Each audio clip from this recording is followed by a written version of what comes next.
Hi everybody, this is Everyday Commentary, and this is a video overview of this knife. And this knife is the Olamic Cutlery 247. Olamic Cutlery is a small knife shop out of California, and I heard an interview with Eugene from Olamic Cutlery on the excellent Modern Neanderthal podcast, and after hearing that interview I sent him an email, and he kindly sent me this knife for review. This knife is a mid-tech knife, meaning that it is not a custom. Olamic Cutlery does the Wayfarer and a couple of other knives that are full customs. You order whatever you want on the knife, then they'll basically do it. The knife pattern itself is something that they produce as a standard, but each one of the customs is handmade. This knife, however, is batch made and then hand finished, hence the mid-tech designation. But if you're comparing this to the other mid-techs out there, and I've handled quite a few of them, this is a really extraordinary mid-tech.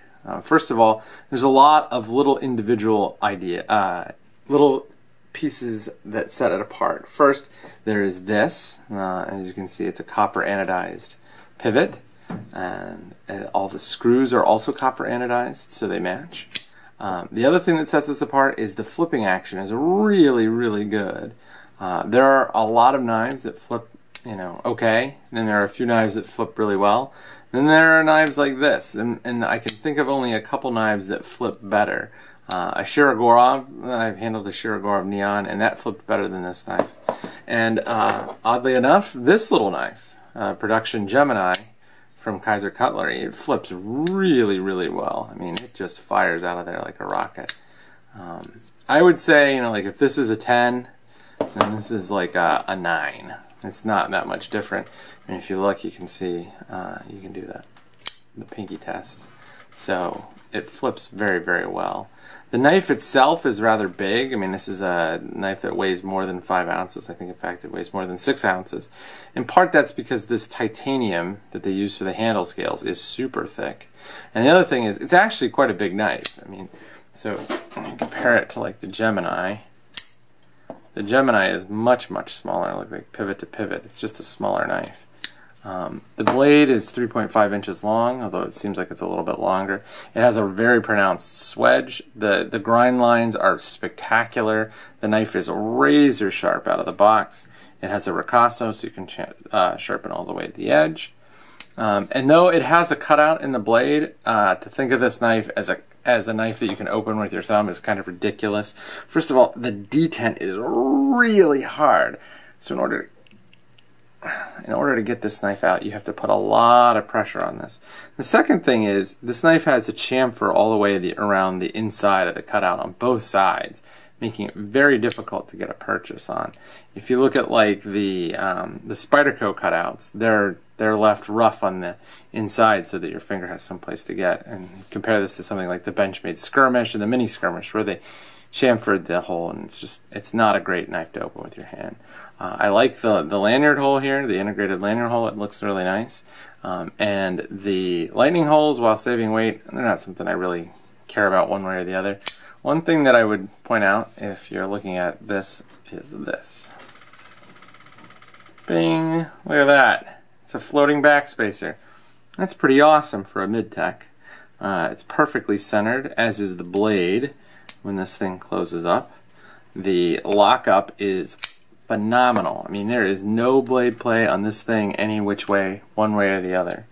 I would also point out that in addition to the floating backspacer and the copper anodized hardware, you get this. You get a stamped clip on risers with a ball at the end for retention. This is very similar to the setup seen on Todd Begg knives, and I quite like it. This is a very, very good pocket clip. It has lots of tension, but because of that ball at the end, you never have to worry about it snagging or ripping your pants. It's perfect amount of retention. Overall, one more point. As you can see here, the knife has a lock face insert.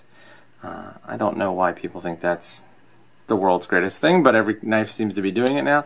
I don't know where you get replacements, but it's at least replaceable in theory. For a mid-tech, this knife runs around $600.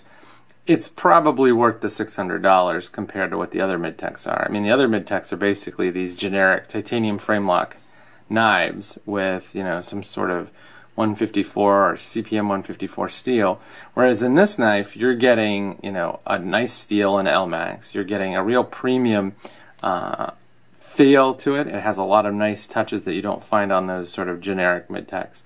You're getting something much closer to the Olamic cutlery Wayfarer that's a custom. It is expensive, it is big and heavy, but if you want a knife that really does stand out, this is something you should consider. I mean, I'm going to do a shootout between this knife and the Shirogorov Neon and probably the Todd Begg Steelcraft Mini Bodega, all of which are really expensive, very nice production knives. It'll be interesting to see which one wins. This isn't a production, but it's a mid-tech. You get the idea. We're comparing the high end, like the beyond Sabenza range. I really, really like this knife, and thanks to Eugene for sending it to me for a review. So, that is the Olamic Wayfarer 247 mid-tech. Look for a review.